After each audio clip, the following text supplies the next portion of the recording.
Rumi Icon, a new wave of living at Main Jannah Avenue.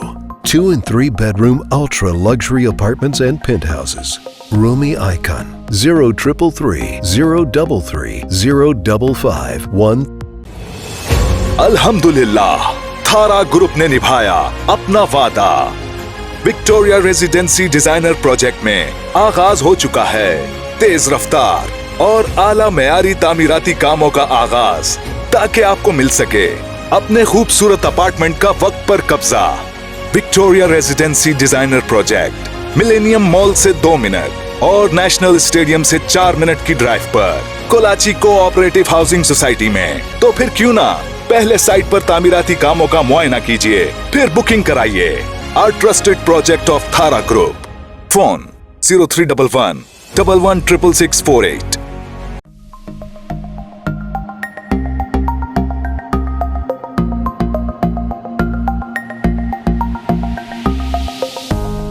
रब के मेहमान तुझसे बख्शिश का है सामान। माहे रमजान, रमजान आया, रमजान आया, रमजान आया, रमजान आया, रमजान आया, रमजान आया। खुशामदीद नाज़रीन, और रमज़ान दस्तरखान से वापसी के बाद अब हमारे उस सेगमेंट की बारी है जिसका आपको और हम सबको इंतज़ार रहता है, यानी रहमत है मेहमान। तो रहमत है मेहमान में आज के मेहमान किसी तारुफ़ के मोहताज नहीं है। यकीनी तौर पर इनके तारुफ़ से पहले हमारी कोशिश होगी कि हम उन तमाम अहबाब का दिल की गहराइयों से शुक्रिया अदा करें जो इस खुसूसी ट्रांसमिशन में हमारे साथ हैं, जिनके इश्तराक से ये ट्रांसमिशन आप सब तक पहुंच रही है। इनमें हमारे टाइटल स्पॉन्सर अल जदीद प्रॉपर्टीज़, हमारे पावर्ड बाय स्पॉन्सर्स में Samarina builders and developers, okay state and builders, Talu associate, Thara group of companies और Rumi group builders and developers. ये वो तमाम अहबाब हैं और साथ ही साथ वो हमारे तमाम डायमंड, गोल्ड, सिल्वर और दीगर गिफ्ट हैम्पर पार्टनर्स जिनके तवस्सुस से ये कामयाब ट्रांसमिशन रब की नेमत है रमज़ान आप सबके घरों तक, आप सबके मोबाइल्स तक, आप सबके टीवी सेट्स तक पहुंच रही है। तो बहुत बहुत शुक्रिया हमारी इस ट्रांसमिशन को पसंद करने का। तो बात हो रही थी हमारे रहमत है मेहमान के आज के मेहमान की। यकीनी तौर पर किसी तारुफ के मोहताज नहीं है, कारोबारी दुनिया का एक मोतबर तरीन नाम है, मुमताज़ समाजी शख्सियत भी हैं। साथ ही साथ आप तालू एसोसिएट और अल रियाज बिल्डर्स के डायरेक्टर भी हैं और साथ ही साथ आपने न सिर्फ ये कि बिज़नेस कम्युनिटी में अपना मोतबर तरीन नाम पैदा किया है, बल्कि जब भी कम्युनिटी को और अपने इर्द गिर्द के लोगों को, जिसे हम जमात कहते हैं, उसको भी ज़रूरत पड़ी है, हमेशा सफ़े अव्वल में रहे। एक अरसे से अपनी जमात जूनागढ़ दुराजी मेमन एसोसिएशन के रुकन रहे हैं, मैनेजमेंट कमेटी के।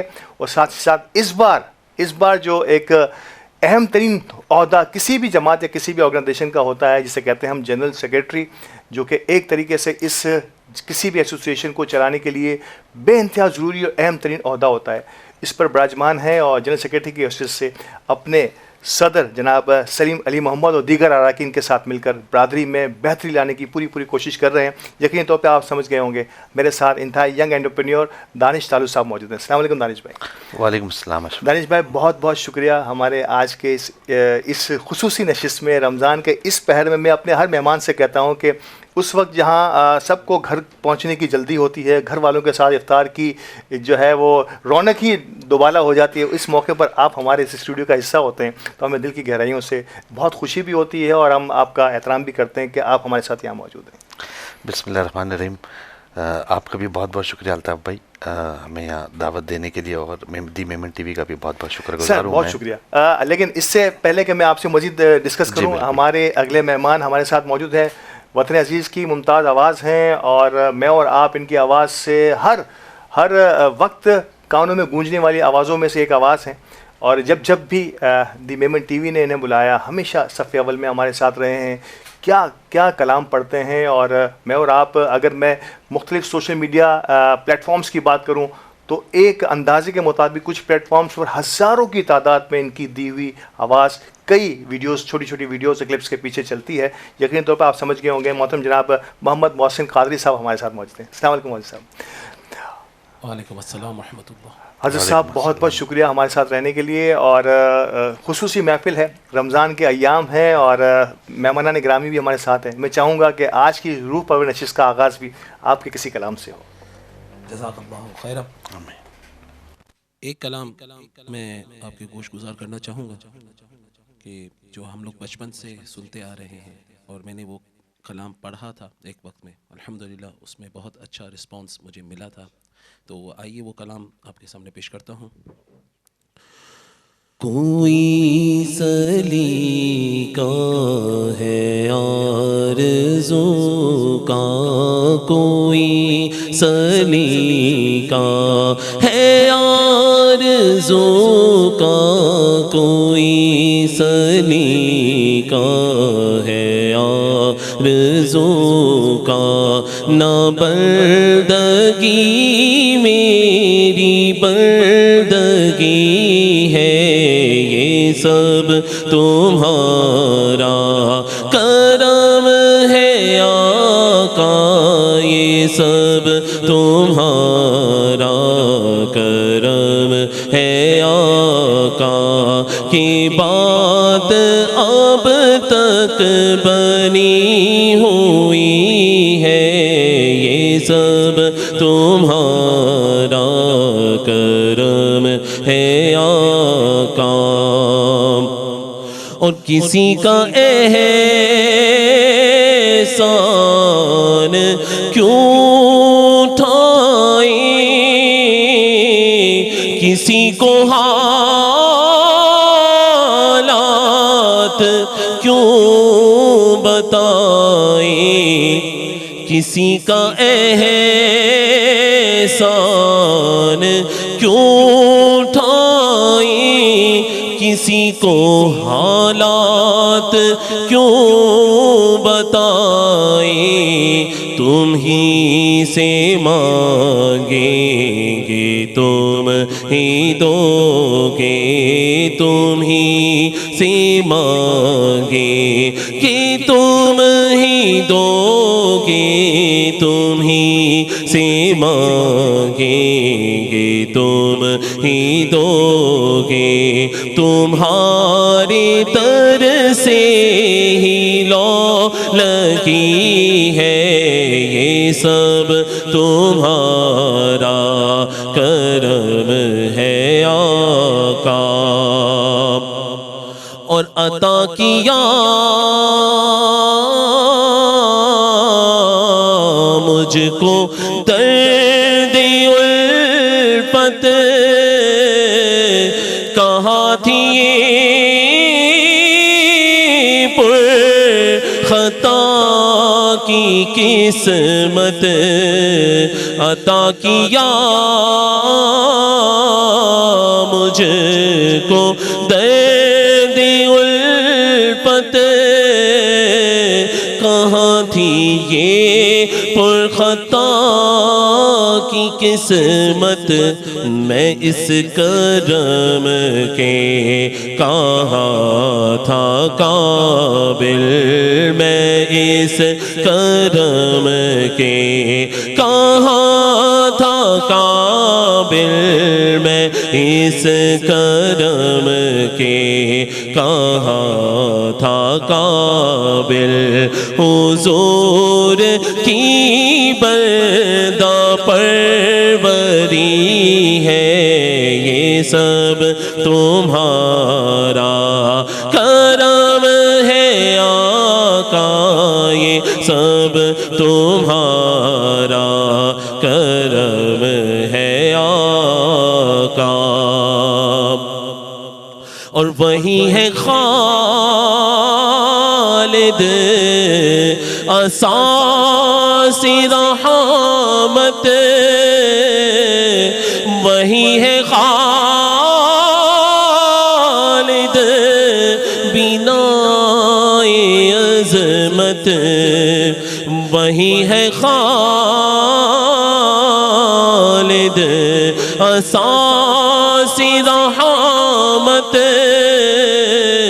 वही है खालिद बिनाए अज़मत, नबी का इरफान ज़िंदगी है, नबी का इरफान ज़िंदगी है, नबी का इरफान ज़िंदगी है, नबी का इरफान बंदगी है, ये सब तुम्हारा करम है आका, ये सब तुम्हारा करम है आका, की बात अब तक बनी हुई है,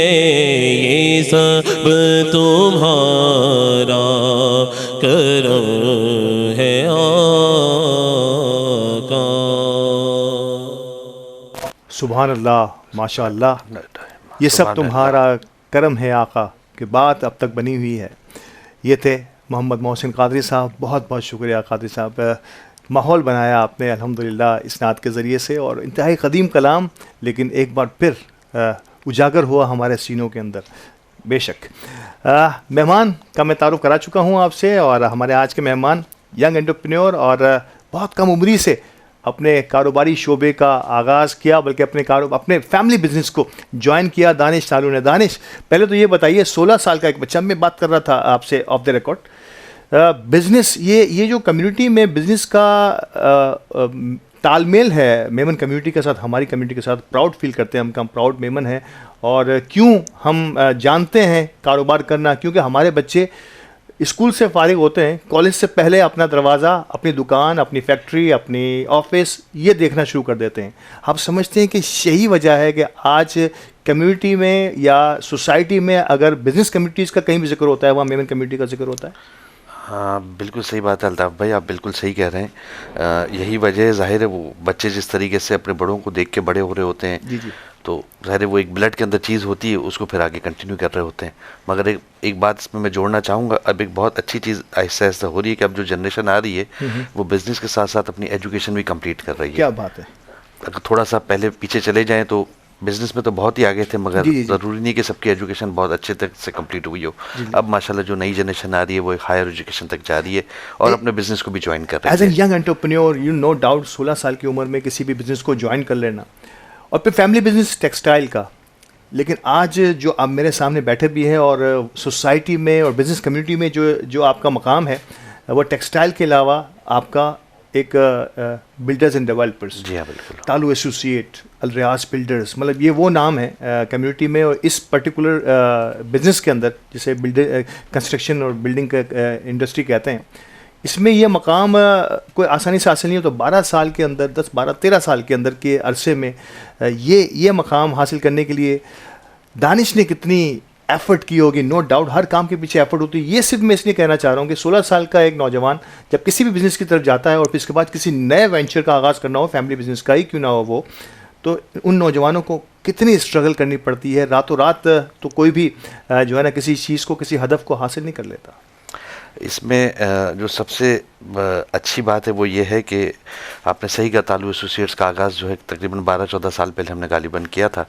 मगर ये कि इससे पहले जब हमारा टेक्सटाइल का जो हमारा फैमिली बिजनेस था, मेरे फादर इन लॉ के ग्रैंडफादर के वक्त से, तो मेरे फादर जो है वो आज से तकरीबन आप समझ लीजिए कुछ 18, 20, 22 साल पहले वो ये रियल एस्टेट का काम शुरू कर चुके थे। तो उससे एक बड़ा आपको मालूम है हेल्प मिल जाती है थोड़ी सी। जितनी मेहनत मुझे करनी चाहिए थी उसकी बहुत कम मेहनत मुझे हकीकत बात है जो करनी पड़ी ना।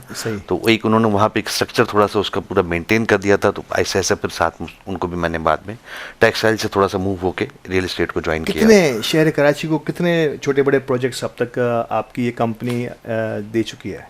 अगर हम ये 12-14 साल का टेन्योर देखें तो कमोबेश हम कुछ 14-15 प्रोजेक्ट जो है अब तक डिलीवर कर चुके हैं, जिसमें छोटे बड़े प्रोजेक्ट सारे मिला के हैं। वो तो सारी चीज़ें होती है। अच्छा, कंस्ट्रक्शन एंड बिल्डिंग इंडस्ट्री के बारे में मुख्तलिफ बातें, क्योंकि आप तो बहुत ज़्यादा समाजी हलकों में भी जाने पहचाने जाते हैं, और ख़ास तौर पे जिस जगह पर इस शोबे से मुतल्लिक लोग होते हैं वहाँ आपको आपके मशवरों को भी, आपकी बात को बड़ी कदर की निगाह से देखा जाता है। आप ज़ाती हैसियत में क्या समझते हैं कि इस वक्त अब से चंद साल पहले और अब से चंद साल बाद ये जो कंस्ट्रक्शन और बिल्डिंग इंडस्ट्री है, इसको दानिश तालू अपनी निगाह से, अपनी दूरअंदेश निगाही से कैसे देख रहा है?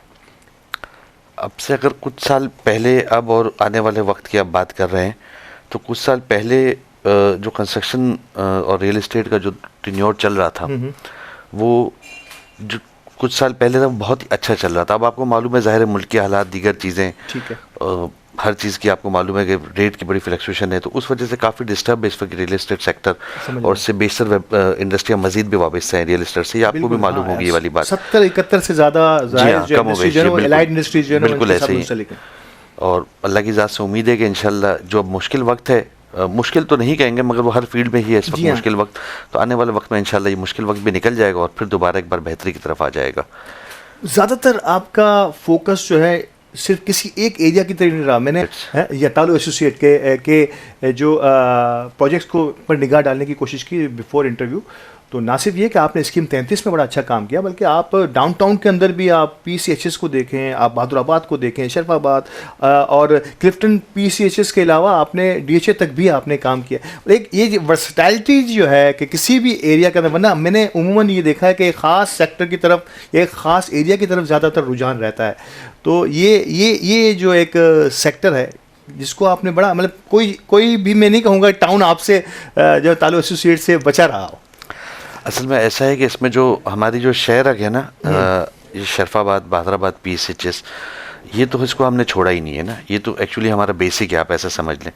बाकी इस फील्ड का ऐसा है कि आपको जहाँ जहाँ अपॉर्चुनिटी दिखती जाती है जिस एरिया में, ज़ाहिर है तो आप फिर वहाँ पे थोड़ा सा मूव होते जाते हैं और अपनी वहाँ पे डिलीवरी देते हैं। दानिश, जब भी एक फैमिली बिजनेस को ऊंची उड़ान तक ले जाने की कोशिश कोई भी नौजवान करता है, और नो डाउट आप जिस उम्र से हैं, आप समझते हैं कि पेरेंट्स की सरपरस्ती अपनी जगह है, पेरेंट्स का दिया हुआ स्पेस जो है, मतलब यकीन तौर पे आपको भी एक ज़माने में हमारे कुछ और मेहमान भी हमारे साथ आया कि मैं तो कॉलेज से सीधा ड्राइवर खड़ा होता था, वहीं से बैठ के मुझे जो है वो जाना पड़ता था अपने ऑफिस में, मुझे काम करना हो या ना करना हो, लेकिन अपने बिज़नेस से आशनाई हासिल करने के लिए, डेकोरम सीखने के लिए, सारी चीज़ें टर्म्स जिसे होती हैं, बिज़नेस टर्म्स होती हैं, वो सीखने के लिए जाना पड़ता था। तो क्या इन सारे अदवार से जो है वो दानिश तालु जो आज एक कामयाब बिजनेसमैन के तौर पे हमारे सामने मौजूद है, क्या ये भी इन्हीं सारे मराहिल से गुजर के आज यहाँ तक पहुँचा? हाँ बिल्कुल ऐसा ही है। इसमें जो है जो आप कहना चाह रहे हैं मैं समझ गया हूँ। तो ये जो तरबियत है ये मेरे वालिद साहब की है, इसमें कोई शक नहीं है। हमारा उस वक्त भी बहुत अच्छा काम था टेक्सटाइल को लेके, मगर ये उनकी तरबियत ये थी कि उन्होंने बड़ा जो है ना ग्राउंड लेवल से जो है ना हमें काम शुरू करवाया, मुझे और मेरे भाई को ना कि डायरेक्ट सिर्फ अपनी सीट पे बिठा दिया हो, बल्कि जो बेसिक जितनी भी चीज़ें थी पहले वो हमसे करवाई गई, फिर जो है वो, ताकि आपको मालूम है कि हम मेमन फैमिलीज़ में होता है नॉर्मली डायरेक्ट कोई भी बाप अपने बेटे को सीट पे इतनी आसानी से नहीं बैठाता, जो कि अच्छी बात है। बेसिक चीज़ें सीखते सिखाई भी उन्होंने, वक्त के साथ सीखी भी, तो वो एक उसका बहुत जो है ना आपको सहारा मिलता है, आप ज़ाहिर थोड़े से पॉलिश हो जाते हैं, फिर आप जब अपनी जगह पे आते हैं तो उन चीज़ों को अपने विजन के साथ अच्छे तरीके से देखते हैं। क्या बात है, ये आपने देखा जिस अंदाज से इस छोटे से सवाल को, गो के मेरे सवाल का मकसद भी यही था कि जब हीरे से कुंदन बनने के लिए एक पॉलिश का जो अमल होता है ना, ये हमारे सरपरस्त करते हैं कि इस पॉलिश से हमें आगे निकल के जितना भी आगे जा सके, ये आपके और हम पे डिपेंड करता है कि आपने इसको, जो भी आपको एक एफर्ट आपको कहीं भी अपने सरपरस्तों से नज़र आती है, उसको आपने किस अंदाज में लिया है।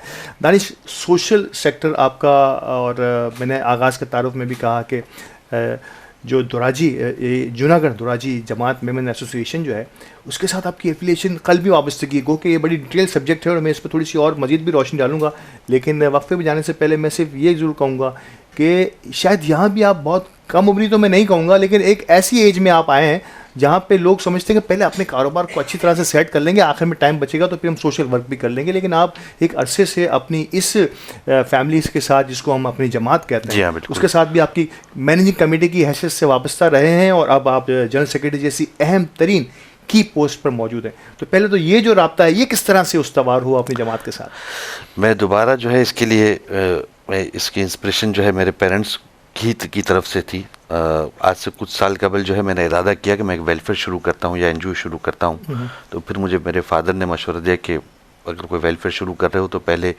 जमात से आप ज्वाइन हो, ज़ाहिर है तो वहाँ से बहुत सारी चीज़ें सीखने को भी मिलेंगी, और किसी भी आपको मालूम है NGO वेलफेयर को चलाने के लिए वो इतना आसान नहीं है, आपको एक पूरी टीम चाहिए होती है।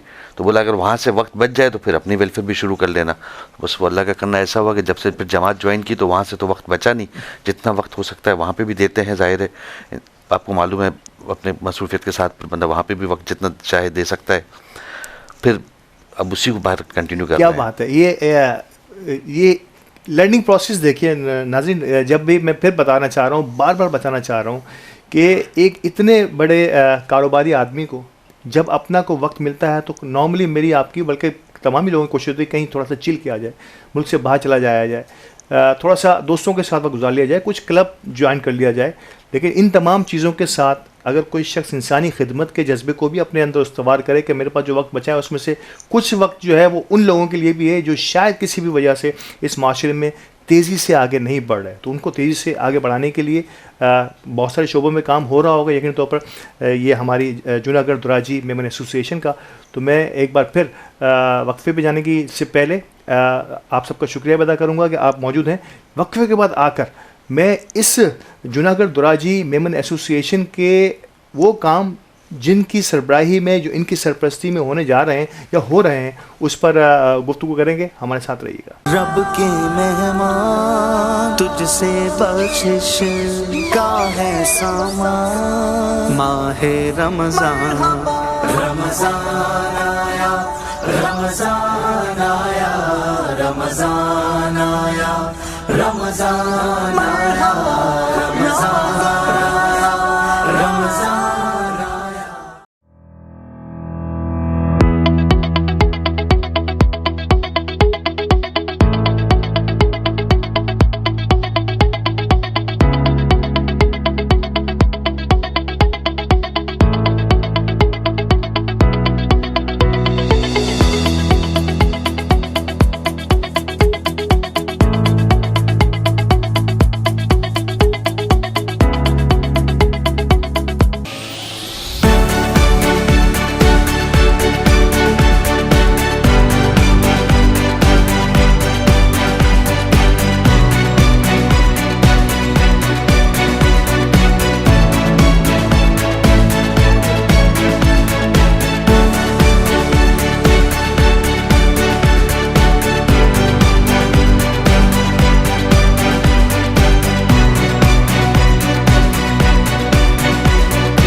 रब के मेहमान तुझसे बख्शिश का है सामान, माहे रमजान रमजान आया, रमजान आया, रमजान आया, रमजान आया, रमजान आया, रमजान आया। खुशामदीद नाजरीन, और रहमत है मेहमान के इस एपिसोड में, इस सेगमेंट में अब जिस शख्सियत को अब कोशिश करूंगा मैं कि जिस सब्जेक्ट को अब मैं अपने मेहमान से गुफ्तगू करने जा रहा हूं, दानिश तालू साहब से, ये इनका वो सोशल को थोड़ा सा ब्रीफ सीखने की कोशिश करूंगा। जूनागढ़ दुराजी जमात, मैं फिर कह रहा हूँ कि इतने मसरूफ़ शख्स को क्या ज़रूरत पड़ी थी, जिसका जिक्र उन्होंने किया कि शायद वो वक्त जो मैं किसी और के लिए किसी और जगह सर्व कर सकता था वो मैंने कम्युनिटी के लिए सर्व किया। जूनागढ़ दुराजी मेमन एसोसिएशन एक निस्बतन मेमन कम्युनिटी की कोई 50-55 जमातों में से एक निस्बतन छोटी जमातों में से शुमार होता है इसका शुमार। कितने अफराद होंगे दानिश भाई इस जमात में, और क्या ये फिगर एग्जैक्ट फिगर है जो आप बताएंगे मुझे? जो जूनागढ़ दुराजी मेमन एसोसिएशन है, ये हमारी छोटी जमात है, आपकी बात ठीक है। और इसकी अच्छी बात यह है कि जितने भी हमारे मेंबर्स हैं, हमारा सेंसस आज से कमोबेश कुछ 8-9 साल पहले हमने किया था, जो कि अब तक अप टू डेट है अल्हम्दुलिल्लाह माशाल्लाह। और ऑल पाकिस्तान में फेडरेशन की जो अभी नई काबीना आपको मालूम है आई है, जो लास्ट टेन्योर में शबीर हारून साहब, तो ये इन्होंने तमाम जमातों का विज़िट किया था। तो इन्होंने हमारी इस बात को बहुत सराहा था कि इस वक्त शायद हमारी मैं अगर गलत नहीं हूँ तो टॉप ऑफ द वन वो जमात है जिसका सेंसस आज की तारीख में कंप्लीट है, अब तक का, और मतलब पिछले टेन्योर तक का। और जो अब करंट चल रहा है तो उसमें हम साथ साथ में उसको इसी तरीके से, क्योंकि हमारा एक तो पूरा लॉक हो चुका है, ठीक है ना, अब हमें नए सिरे से पूरा शुरू से करने की ज़रूरत नहीं है, ठीक है। साथ साथ में हम हमारे आपने थोड़ी देर पहले मुझसे ऑफ द रिकॉर्ड सेंसस के हवाले से बात की थी, तो इसीलिए मैं उसको कंटिन्यू कर रहा हूँ। तो इसमें हम एक इम्प्लीमेंट ये कर रहे हैं, जो कि मैं दीगर जमातों को भी मशवरा दूंगा, जिनका सेंसस कंप्लीट है और जिनका अधूरा है। जिनका कंप्लीट है उनके लिए बहुत आसानी है, और जिनका अधूरा है उसमें भी कहीं ना कहीं उनको ये हेल्प मिल जाएगी। हम हमारी जितनी भी पॉलिसीज़ हैं जिससे हम हमारे मेंबर्स को एंटरटेन करते हैं, तो हम वो ऑलमोस्ट काफ़ी चीज़ों की जो है ना वैलिडिटी 1 साल की रखते हैं। तो 1 साल बाद क्या होता है कि आपका हेल्थ कार्ड है, मेडिकल कार्ड है, कोई और चीज़ है, तो आपका मेंबर दोबारा आपसे रिजू करता है। जब वो आपसे रिजू करता है तो आप अपनी वो चीज़ जो आपकी जमात के लिए फ़ायदेमंद हो, उनके लिए फ़ायदेमंद हो, आप उसको उनसे दोबारा पूरी करवा सकते हैं। तो अब जब 1 साल कंप्लीट हो जाता है, हम जब चाहते हैं कि यार 4-5 साल बाद हम हमारे सेंसस को मज़ीद अपडेट करें, तो कोई हेल्थ कार्ड के लिए आता है तो हम उसके दोबारा सेंसस का फॉर्म दे देते हैं। अब हमें डोर टू डोर जाना नहीं पड़ता, नए सिरे से पूरा शुरू नहीं करना पड़ता कि अगर जी आपके वही वाले मेंबर्स हैं, अब तक आपकी फैमिली में कोई मूवमेंट नहीं हुई है तो ठीक है, नहीं तो सेंसस का फॉर्म है, आप इसको रिफिल करके हमें दे दीजिए। क्या बात है, ये अच्छा तरीका निकाला है कि जो अहबाब भी जमात की तरफ रुजू करते हैं किसी भी काम के हवाले से, तो अब इस सेंसस को अपडेट करने के लिए बजाय ये कि किसी घरों को नॉक किया जाए, उस पर्टिकुलर टाइम में ही उनसे वो सारा नया डाटा, अगर किसी की खुदा न खास्ता इंतकाल हुआ है तो वो उस यकीनी तौर पर नए फॉर्म का हिस्सा नहीं बनेगा, कुछ नई विलादतें हुई हैं तो वो इस फॉर्म का हिस्सा बन जाएगा, तो ऑटोमेटिकली ये ऑलमोस्ट मैं कह सकता हूँ कि 90% तक ये करेक्शन की तरफ चला जाता है। कुछ 10% का मार्जिन रह जाता होगा, मेरा ख्याल है कि चंद एक ऐसे लोग जो हेल्प नहीं लेते लेकिन उनकी फैमिली में जो यकीन तौर पर इसके लिए खैर वो बड़ा चैलेंज वाली बात हो जाएगी, मगर जो हेल्प नहीं लेते फिर हम उनको जो है डोर टू डोर अप्रोच करते हैं। अच्छा। क्योंकि हमारे पास पूरा रिकॉर्ड है। क्या बात है? अगर हमारे पास फॉर एग्जांपल 700-800 फैमिलीज हैं या 600 फैमिलीज है, वॉटएवर जितनी भी फैमिलीज हैं, तो उसमें से कितनी हेल्प लेती हैं, कितनी नहीं लेती हैं। तो जो नहीं लेती हैं, जो अब्रॉड में हैं, बाहर हैं, तो फिर जाहिर है उनको तो हम फॉर्म नहीं भेज सकते। फिर आपको मालूम है अब टेक्नोलॉजी का दौर है, तो व्हाट्सअप के थ्रू हम उनको फॉर्म भेज देते हैं, वो हमें फिल करके प्रिंट निकाल के फिल करके फिर हमें व्हाट्सअप कर देते हैं, तो हम फिजिकल भी और कंप्यूटराइज भी उसका डाटा दोबारा अपने पास कमाल है। मैं कह रहा हूँ कि छोटी जमात बेशक हो, लेकिन जिस डायरेक्शन में, क्योंकि इससे भी छोटी जमातें हैं, लेकिन जिस डायरेक्शन में ये काम कर रहे हैं, मैं हमेशा से कहता हूँ कि जब तक गिनती नहीं होगी आपके पास कि आपके पास वसाइल कितने हैं और आपके मसाइल कितने हैं, तो आप अंधेरों में ये तीर चलाते रहेंगे। और यही ऑल पाकिस्तान मेमन फेडरेशन ने भी इन तमाम चीज़ों को वर्ल्ड मेमन ऑर्गेनाइजेशन के साथ मैनेज किया है। एक अरसे से इस पर काम हो रहा है, लेकिन अब इस पर बहुत तेज़ी से और डिजिटलाइज तरीके से काम होने जा रहा है। तो वी होप सो आगे आने वाले दिनों में हम ये बता सकेंगे वसूख के साथ कि दुनिया में और पाकिस्तान में कितने मेमन बसते हैं। ये कोई हमारे पास एग्जैक्ट फिगर अब तक बदकिस्मती से हम नहीं कर पाए। इसके अलावा एजुकेशन सेक्टर बड़ा इम्पॉर्टेंट है, और आपने भी जिक्र भी किया कि एजुकेशन के बगैर तो कुछ नहीं है। आपने कहा कि शायद हो सकता है कि एक ज़माने में हमारे मेमन बच्चे जब पढ़ाई से बिजनेस की तरफ आते तो शायद इतने ज़्यादा इक्विप नहीं हुआ करते थे एकेडमिक साइड पर, लेकिन अब चार्टर अकाउंटेंट, MBAs, BBAs लड़के जो है, बैचलर्स जो हैं, वो अब बिज़नेस की तरफ आते हैं, तो इसकी एक अलग ही बात होती है। तो कम्युनिटी में बिज़नेस के फ़रोग के लिए ख़ास तौर पे मैं जमात की बात करूं तो इसको किस तरह से देखते हैं दानिश? इस हवाले से जो अभी हमारे मौजूदा चेयरमैन हैं सलीम डांगरा साहब, सलीम वली मोहम्मद, और जो एक्स चेयरमैन थे आरिफ डांगरा, इन दोनों ने काम भी मुझे बहुत सिखाया जमात के हवाले से, और इन दोनों की ख़ास तौर पे इस बात पे बड़ी, बाकी भी दीगर जितने सीनियर हैं उनकी भी बड़ी इस हवाले से सख्ती है कि एजुकेशन में हमारा कोई भी मेंबर पीछे ना रह जाए। हम हमारे जितने भी, चाहे कोई भी हो हमारा मेंबर, हम एजुकेशन में बहुत ज़्यादा जो है ना इंक्वायरी नहीं करते, जो आपको मालूम है जो जमात का एक प्रोटोकॉल होता है, अगर वो कह रहा है मैं अफोर्ड नहीं कर सकता बस बहुत है हमारे लिए इतना है, वो फॉर्म फिल कर दे हम उसको फीस दे देंगे, इसके बाद हम उसको आगे भी लाइन अप करते हैं आफ्टर मैट्रिकुलेशन वो मस्जिद क्या कर रहा है, क्योंकि आपको मालूम है सबसे अहम जो है ना बात यही है कि वो आगे हायर स्टडीज़ की तरफ जा रहा है, मज़ीद अपनी एजुकेशन को कंटिन्यू कर रहा है या नहीं कर रहा है। तो हमारी जो एजुकेशन कमेटी जो बनी हुई है वो उसको बहुत अच्छे तरीके से लुक आफ्टर रही है, तो कोशिश करते हैं कि जितना बेस्ट से बेस्ट दे सकें। ड्रॉप आउट रेट जो है, यानी कि अगर आपने ये कहा कि मैट्रिक के बाद भी हम कोशिश करते हैं कि ये फॉलोअप में रहे बच्चा कि अब आगे वो क्या करना चाह रहा है, इससे मैं ड्रॉप आउट से इस तरह से जोड़ूंगा नाज़रीन कि प्राइमरी के बाद सेकेंडरी में कुछ लोग कम हो जाते हैं, फिर सेकेंडरी के बाद कॉलेज कम हो जाता है, यूनिवर्सिटी कम हो जाती है, और आखिर में जब प्रोफेशनल एजुकेशन की तरफ जाते हैं जिसका जिक्र किया कि इसके लिए भी भरपूर सपोर्ट है इस जमात में, तो यहाँ पर थोड़ा सा लैक आ जाता है कि आखिरी वो चंक बहुत थोड़ा सा रह जाता है। लेकिन गालिबन इस पर ये मेहनत के मैट्रिक के बाद से बच्चे को उठाकर उसको अपने फोकस में रखना और फॉलोअप करना,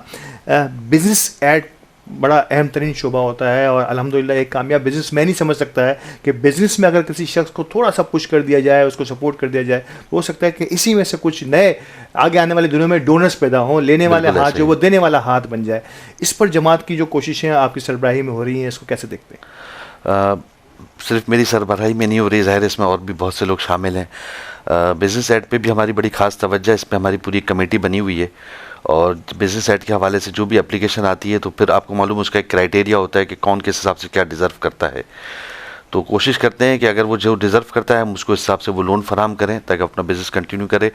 और मैं इसकी एग्जांपल जैसे अभी आपने कहा कि वो बाद में डोनेशन दे, तो हमारी जमात में इसकी मेरे पास बहुत सारी एग्जांपल्स हैं। क्या बात, मतलब मैं ज़ाहिर अब नाम तो नहीं ले सकते, मगर कुछ एग्जांपल्स ऐसी है कि वो लड़के आज यूथ विंग में बड़े अच्छे तरीके से एक्टिव हैं, जो पहले जमात के डोनेशन से उन्होंने बिज़नेस किया या कोई और कुछ एक्टिविटी की, आज वो जमात में अल्हम्दुलिल्लाह डोनेशन देते हैं। ये हमारी जमात में एग्जाम्पल मौजूद है माशाल्लाह, लीडिंग एग्जाम्पल्स मौजूद हैं। देने वाला हाथ जो है वो लेने वाला हाथ जो वो देने वाला हाथ बन जाए।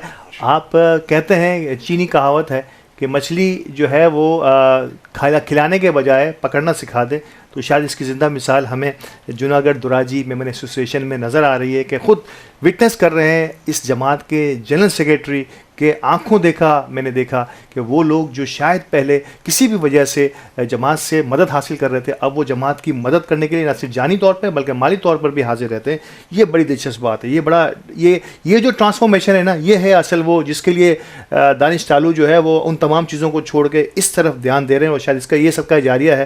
अल्लाह पाक इसमें आपको और कामयाबी अता फरमाए। ऑल पाकिस्तान मेमन फेडरेशन की आप दो इंतहाई अहम तरीन कमेटियों का हिस्सा हैं, सोशल रिफॉर्म कमेटी और ख़ास तौर पे हाउसिंग, ये आपका शोबा भी है। पहले तो मैं सोशल रिफॉर्म के बारे में पूछना चाहूँगा कि इस कमेटी के क्या खदोखाल हैं और क्या चाहते हैं इस सोशल रिफॉर्म के ज़रिए फेडरेशन, और इवन आपकी भी इसमें कोशिशें और ख़िदमत क्यों हासिल की गई है? अभी जो नए ऑफिस बड़े टीम आई है तो सोशल रिफॉर्म कमेटी हर दफ़ा ज़ाहिर बनती हुई आ रही है, तो उसका वाइस चेयरमैन हूँ मैं माशाल्लाह। तो सोशल रिफॉर्म कमेटी के 3-4 काम है, जिसमें एक तो सबसे अहम काम इस वक्त जिसमें हम थोड़ी सी वर्किंग कर रहे हैं कि ये जो हमारी शादियों में आपको मालूम है बेतहाशा खाने का जो आपको मालूम है एक बहुत बड़ा बुफे लगता है जिसमें बेतहाशा मेन्यू होते हैं, तो उस वजह से आपको मालूम है जो लोग अफोर्ड नहीं कर सकते वो कहीं ना कहीं फिर कॉम्प्लेक्स का शिकार होते हैं ऐसा से कम से, तो कोशिश करें कि उसको कम कर सकें। इस तरीके से जितनी भी आपकी तलाक का बड़ा रेशो बढ़ रहा है तो उस पर थोड़ी सी वर्किंग कर रहे हैं कि किस तरीके उसको ख़त्म किया जा सके, कैसे काउंसलिंग की जा सके। आजकल जितने भी पहले केसेस आ रहे हैं, समझ रहा हूँ, तो कोशिश कर रहा हूँ उस पर जितना बेहतर कर सकें। एक नो डाउट आप एक फैमिली लेके चल भी रहे हैं फेडरेशन की इस कमेटी में, एक चीज़ में बाकी सब चीज़ अपनी जगह है, आप ज़ाती हैसियत में क्या आपने एनालाइज़ किया आपने आपकी कमेटी ने कि तलाक का जो रेशो है, या आप दानिश तालू इस नज़र में क्या समझ रहे हैं कि बेसिक रीजंस जो है वो किस तरफ से ज़्यादा होते हैं, या एक ओवरऑल अगर नक्शा खींचा जाए तो क्या वजूहत होती हैं कि एक अच्छा खासा घर नहीं चल पाता, या बच्चियाँ सम टाइम तो ऐसा होता है कि 1-2 महीने का घर भी जो है वो आपके सामने भी, हमारे सामने भी बहुत सारी ऐसी एग्जांपल्स आती हैं। तो ये एक जो मुआशरे का बड़ा डार्क सब्जेक्ट है, यकीनी तौर पर इस पर जिक्र करना भी सम टाइम हमें बड़ी कोफ्त होती है, हमें बड़ी जो है अफसोस भी होता है। इसको दानिश कैसे समझ रहे हैं? इसको मैं 2 ही लफ्ज़ों में आपको कोशिश करूँगा बता दूँ। सबसे पहले तो दीन से दूरी, क्योंकि अगर हम दीन को देख लें तो उसमें कई सारी ऐसी चीज़ें हैं कि अगर उनको हम फॉलो करें तो फिर शायद ये नौबत नहीं आएगी। दूसरा पेशेंस बहुत ख़त्म होता जा रहा है हमारे अंदर। क्या बात है, मतलब चाहे वो लड़का हो या लड़की, पेशेंस बहुत ख़त्म होता जा रहा है। साथ ही साथ जो है वो आपको मालूम है माँ बाप के अंदर भी पेशेंस ख़त्म होता जा रहा है। अगर किसी जगह कुछ मतलब ये कि लड़के की गलती है तो वो अपना पेशेंस खो बैठते हैं और फौरी तौर पे आपको मालूम है यस नो की तरफ आ जाते हैं। इसी तरीके से दूसरी साइड वाले भी, तो एक पेशेंस और एक दीन की कमी, अगर ये दोनों चीज़ें थोड़ी सी लोगों के अंदर आ जाएं तो पेशेंस आ जाए और थोड़ा सा दीन की तरफ देख लें, तो दीन भी शायद पेशेंस ही सिखाता है कि आप अच्छे वक्त का इंतज़ार करो, ना कि जुल्म से हो या कोई ऐसी बात है, मगर अच्छे वक्त का इंतज़ार करो, और अगर दीन साथ में होगा तो जाहिर है दोनों की तरफ से कोई ऐसी गलतियाँ होंगी नहीं। क्या बात है। ये देखिए आप यंग दानिश सालू से जो हिकायत सुन रहे हैं, जो दानिश वराना बातें सुन रहे हैं, शायद ये ज़माना सिखाता है। शायद हो सकता है कि ये लर्निंग हमारी किसी इंस्टीट्यूट में नहीं हो सकती। आप उठते हैं, बैठते हैं, दीनी महफिल का हिस्सा बनते हैं, सोशल गैदरिंग्स का हिस्सा बनते हैं, तो वो तमाम चीज़ें जो आपकी ज़बान से अदा हो रही होती हैं, वो बैक ऑफ द माइंड आप पे कहीं ना कहीं जमा हुई होती हैं, जो आज हमारी खुशकिस्मती है कि दानिश सालू साहब जो है हमारी इस रमज़ान ट्रांसमिशन में रहमत मेहमान में अपने उन ख़यालात का इज़हार कर रहे हैं, जो हम सब के लिए और हम सब के लिए भी और आप सब के लिए भी बड़ी लर्निंग का बायस है।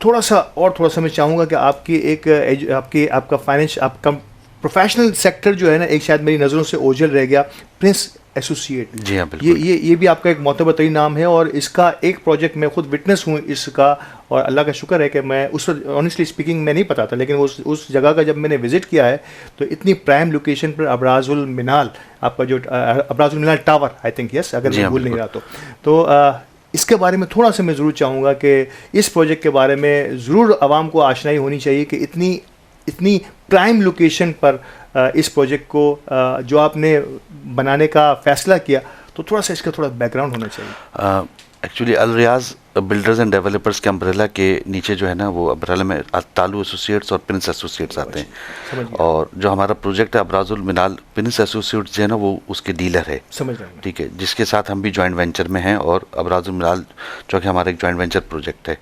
तो ये स्कीम 33 में हमारा अबराजुल मिनाल के नाम से प्रोजेक्ट, और इसमें हम 4 टावर बना रहे हैं 3 कैटेगरी के साथ। इसमें हम 2 बेड ड्राइंग, 2 बेड लाउंज और 3 बेड ड्राइंग टीवी लॉन्च बना रहे हैं, जिसमें 2 बेड ड्राइंग के हमारे 2 टावर हैं।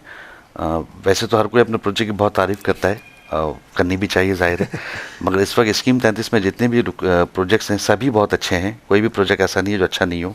हमारा प्रोजेक्ट इस वक्त बिल्कुल प्राइम लोकेशन पे है, यानी कि आप समझ लें आप शहर के किसी भी कोने पे होंगे तो वाया लियारी एक्सप्रेस पे आप शायद होपफुली मेरे ख्याल से 16 से 17 मिनट पे हमारे प्रोजेक्ट पे होंगे, चाहे आप शहर के दूसरे कोने पे हों, टावर केमाड़ी पे हों, क्लिफ्टन पे हों, कहीं पे भी हों। ये मैं आपको रियलिस्टिक सिचुएशन बता रहा हूँ। क्या बात है। और रेट भी इस वक्त हमारे बहुत रिजनेबल हैं, तो बस अल्लाह से दुआ है कि हमने जो लोगों से कमिटमेंट की उस वक्त पे हमेशा की तरह लोगों को डिलीवर भी करें। अबराजुल मिनाल का जिक्र हुआ है, और अबराजुल मिनाल जिस लोकेशन पर वाक़ है, आप इसको सर्च भी कीजिए, और इसके बाद मैं चाहूँगा एक मरतबा आपका आगे का प्लान हो, फ्यूचर प्लान हो, या आप प्रेजेंटली कहीं कोई ऐसी चीज़ देख रहे हो, एक मरतबा विज़िट ज़रूर कीजिएगा। दीगर तमाम बहुत सारी वैरायटी अल्हम्दुलिल्लाह शहर कराची में बहुत सारे बिल्डर्स बहुत सारी चीज़ें अच्छी चीज़ें बना रहे हैं, लेकिन अबराजुल मिनाल को भी एक मरतबा विज़िट या कंसीडर ज़रूर कीजिएगा अपने साथ। एक बड़ा अहम तरीन शोबा आखिर में आपसे डिस्कस करना चाहूँगा, ये मेरी दिल की ख्वाहिश थी, वैसे इसका बनता तो यही है कि ये मैं सारी चीज़ें हुस्बान तालु आपके छोटे भाई से ये डिस्कस करूँ कि उससे हो, लेकिन क्योंकि आप भी एक जॉइंट फैमिली हैं, स्कूल आपका क्लारा, और ये मेरे लिए बड़े, एक तो ये नाम आपने मुझे बताया, ये मेरे लिए बड़ा खुशी का बायस तक बड़ा ही यूनिक। पहले तो क्लारा को थोड़ा सा बताइए, और दूसरा इस एजुकेशन में आपने कहा कि आपकी कोशिश ये है कि ना सिर्फ ये कि नॉर्मल बच्चे जो नॉर्मल तालीम हासिल करते हैं, इसमें आपने थोड़ा सा एडिशन जो है ना ये दिया है कि इसमें आपने कुछ स्पेशल बच्चे, एक लिमिटेड लेवल के स्पेशल बच्चों की मैं बात करने जा रहा हूँ, बहुत ज़्यादा ना हो जिसमें, तो उसको भी आपने इसके साथ कैटर किया। पहले तो क्लारा हो जाए, इसके बाद इसमें ये आपकी एडिशन। किलारा स्कूल जो है, किलारा के मीनिंग जो है वो स्टार हैं, एक स्टार का नाम किलारा है, और स्टार आपको मालूम है जगमगाता रहता है, चमकता रहता है। इसका किलारा का क्रेडिट जो है मेरे भाई उस्मान को और फादर रियाज तालू को जाता है। वैसे तो ये नॉर्मल स्कूल्स की तरह है जिस तरीके से बाकी दीगर अच्छे स्कूल्स होते हैं, इसमें एक ख़ास बात ये कि जितने भी डिसेबल चिल्ड्रंस होते हैं तो उनके लिए आपको मालूम है कि आप डिसेबल स्कूल ही आपको उनको ज्वाइन करवाना है, और कोई भी रेगुलर स्कूल जो है वो डिसेबल चिल्ड्रंस को जो है या स्पेशल चाइल्ड को है अपने पास अलाउ नहीं करता। हम किलारे के अंदर ये सहूलत देते हैं कि जितने भी स्पेशल चिल्ड्रन हैं वो हमारे उन्हीं बच्चों के साथ जो अल्हम्दुलिल्लाह नॉर्मल बच्चे हैं उन्हीं के साथ तालीम हासिल करें। उसकी 2 वजूहात हैं। पहली वजह ये कि अगर आप किसी भी कहीं ना कहीं मेंटली जिसका थोड़ा सा हेल्थ सही में तो अगर वो उन्हीं बच्चों के साथ पढ़ता है तो वो कई ऐसी चीज़ें हैं जो माशरे के साथ वो पिक नहीं कर सकता, क्योंकि वो उन्हीं बच्चों के साथ पढ़ रहा है, किसी का क्या प्रॉब्लम है, किसी का क्या प्रॉब्लम है। तो अगर वो अपने से बेहतर बच्चों के साथ पढ़ेगा तो कहीं ना कहीं उसकी इम्प्रूवमेंट बहुत अच्छे तरीके से होगी। ये एक साइकेट्रिक इशू भी है, ठीक है ना। बिल्कुल सही कह रहे हैं।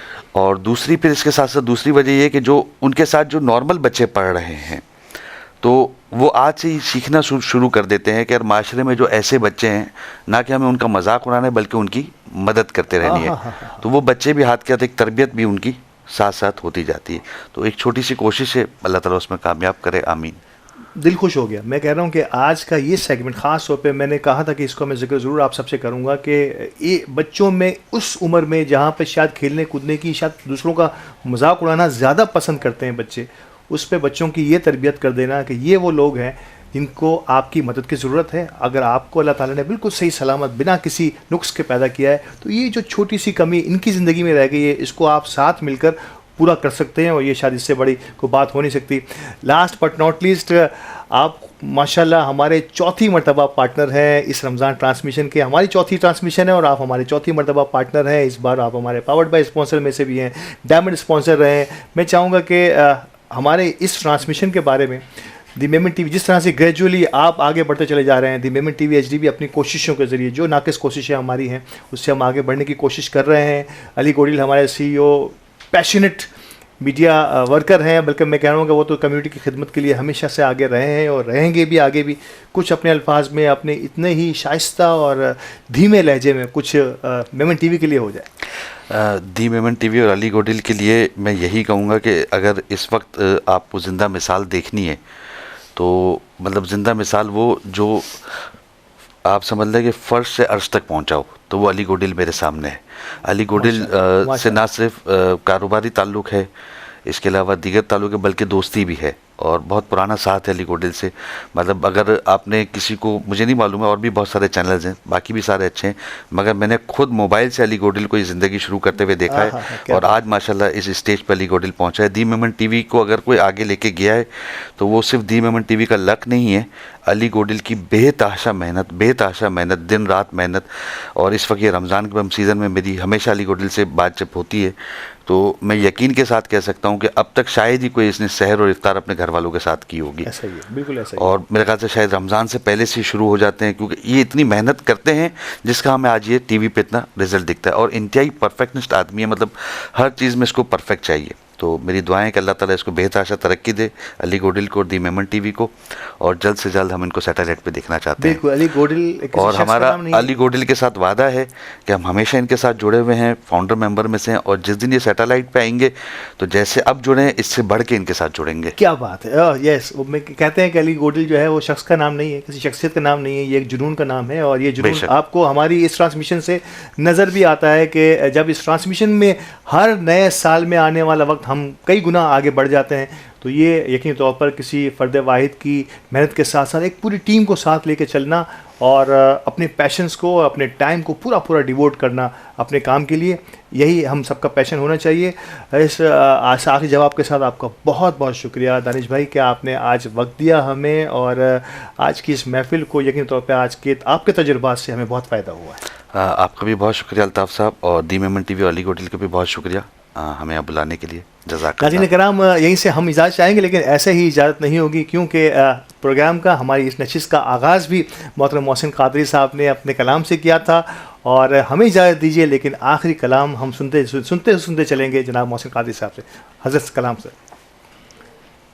हम मदीने से अल्लाह क्यों आ गए, क़ल्बे हैरा की तस्की वहीं रह गई, दिल वहीं रह गया, जान वहीं रह गई, हम उसी दर पे अपनी जबी रह गई, दिल वहीं रह गया, जान वहीं रह गई, हम उसी दर पे अपनी जबी रह गई। अल्लाह अल्लाह वहाँ का दुरूद व सलाम, अल्लाह अल्लाह वहाँ का सुजूद व क़याम, अल्लाह अल्लाह वहाँ का दुरूद व सलाम, अल्लाह अल्लाह वहाँ का सुजूद व क़याम, अल्लाह अल्लाह वहाँ का वो कैफ़ी दवाम, अल्लाह अल्लाह वहाँ का वो कैफ़ी दवाम, वो सलाते सुको आप री रह गई। और जिस जगह सजदा रेज़ी की लज़्ज़त मिली, जिस जगह हर कदम उनकी रहमत मिली, जिस जगह सजदा रेज़ी की लज़्ज़त मिली, जिस जगह हर कदम उनकी रहमत मिली, जिस जगह नूर रहता है शाम सहर, जिस जगह नूर रहता है शाम सहर, वो फलक रह गया, वो ज़मीन रह गई। और याद आते हैं हमको वो शाम सहर, वो सुकून दिलो जानो रूहो नज़र, ये उन्हीं का करम है, उन्हीं की अता, ये उन्हीं का करम है, उन्हीं की अता। एक कैफियते दिल नशी रह गई, हम मदीने से अल्लाह क्यों आ गए, क़ल्ब हैरा की तज़की वहीं रह गई। रब के मेहमान तुझसे बख्शिश का है सामान, माहे रमजान रमजान आया, रमजान आया, रमजान आया, रमजान आया।